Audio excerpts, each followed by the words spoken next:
صباح الخير، شلونكم؟ شخباركم؟ ايامكم سعيدة، كل عام وانتم بخير، صحة وسلامة ان شاء الله. اليوم جبنا لطيور الحب خضرة.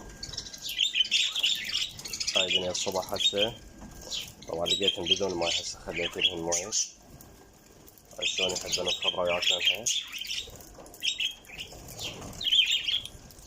والجو حار طبعا، فاخلي الخضرة بالثلاجة، خلينا كرفس ريحان كل شي ياكل هو، حتى تمن. بس احنا ما نعطيه تمن هسه، حارة الدنيا والجو، خصوصا فصل الصيف. نحاول نركز على الدخن والخضرة، خصوصا في هاي الفترة. والخضرة حاول تخليها بالثلاجة، من تعطيها راح يعني تكون باردة أفضل. هاي جاي بيضا بالقاع، هاي المخاليف جاي زغار جاي تبيض بالقاع. من جو حار حتى ذا تبيض بالبيوت، داخل البيوت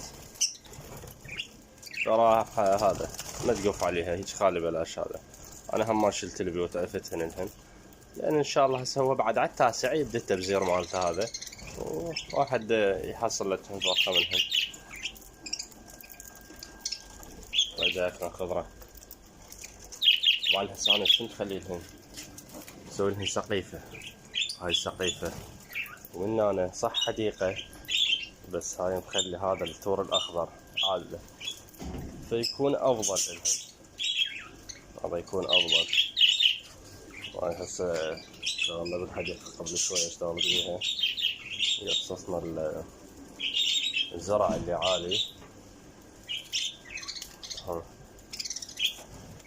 تحياتي لكم شباب، لا تنسون اللايك والاشتراك.